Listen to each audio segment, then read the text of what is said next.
पाक के deputy PM Ishaq डार ने टीआरएफ का बचाव किया है। पहलगाम हमले में शामिल होने के सबूत दिखाओ, भारत अमेरिका ठोस सबूत पेश करे। इशाक डार ने ये कहा, हम बिना सबूत के आरोप नहीं मानेंगे। पाकिस्तान टीआरएफ को अवैध संगठन नहीं मानता। पहलगाम हमले में टीआरएफ का हाथ, सबूत दिखाएं। टीआरएफ ने जिम्मेदारी ली है, ये दावा साबित करें। पहलगाम हमले में शामिल होने के सबूत दिखाओ।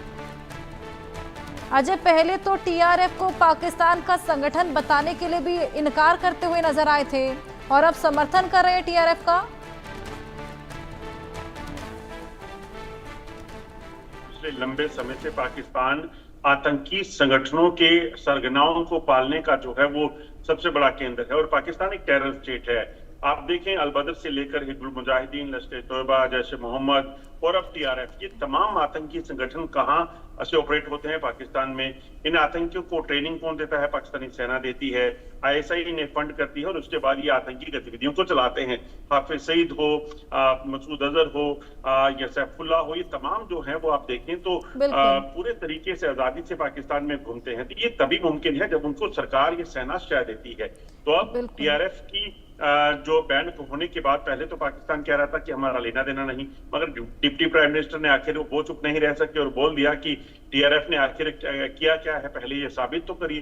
तो ये साफ होता है कि इन सबकी जो नब्ज है बेसिकली आतंकियों के बारे में कुछ भी बोल देना इनको वो गवारा नहीं होता, क्योंकि इन्हें पता है इन्हीं आतंकियों की बिल्कुल। अजय, एक बार दर्शकों को ये भी सुनवा दे कि इशाक डार ने क्या कुछ कहा था, फिर मैं आपके पास वापस लौटूंगी।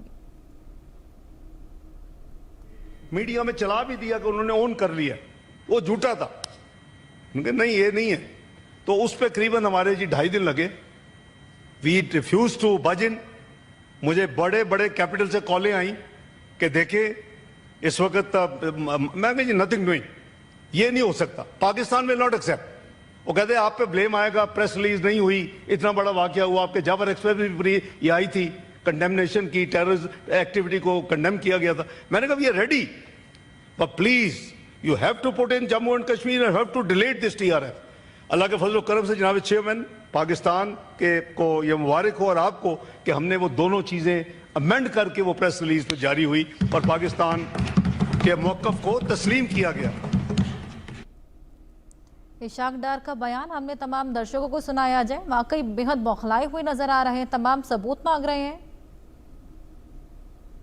देखिए, पाकिस्तान सबूत इसलिए मांग रहा है क्योंकि पाकिस्तान जानता है कि जब सबूत आएंगे तब पाकिस्तान का नाम इसमें जिक्र होगा और पाकिस्तान ये भली भांति जानता है कि भारत पहले कई ऐसे सबूत दे चुका है, वो उसे नकारते रहेंगे। मगर भारत को भी इससे फर्क नहीं पड़ता। भारत ये जो इन्वेस्टिगेशंस करता है, क्योंकि कानून से चलने वाला देश है, तो ऐसे में कानून जो अपना सारा सिस्टम है उसका टाइम लेगा, इन्वेस्टिगेट करेगा, जो भी लोग इसके लिए जिम्मेदार हैं उनको एक्सपोज करेगा और उसके साथ साथ वो जो रिपोर्ट है वो शाया होगी, जो दुनिया देखेगी। मगर उसके साथ साथ भारत अपने तरीके से अपने फैसले और अपनी कार्रवाइयां करने के लिए सक्षम है। भारत ने इसीलिए आतंकी ठिकानों को ध्वस्त किया, सर्जिकल स्ट्राइक की, एयर स्ट्राइक की, और आने वाले समय में अगर जरूरत बनी तो आप देखेंगे कि भारत हर तरह की कार्रवाइयों के लिए तैयार है। और अगर ये कार्रवाइयों की जरूरत आने वाले इस ऑपरेशन अभी सिंदूर चल रहा है तो इसमें भी जरूरत पड़ी तो आप देखेंगे कि ऑपरेशन सिंदूर पार्ट 2 जो है उसमें समय नहीं लगेगा। पाकिस्तान के डिप्टी प्राइम मिनिस्टर हो, आर्मी चीफ हो, कोई मंत्री हो, कुछ भी बोले उसका कोई फर्क भारत को नहीं पड़ेगा। बिल्कुल अजय, देखना होगा अब आगे पाकिस्तान जिस तरीके से अपना चेहरा खुद ही बेनकाब कर रहा है, इसका कितना खामियाजा पाकिस्तान भुगतता है। बहुत शुक्रिया।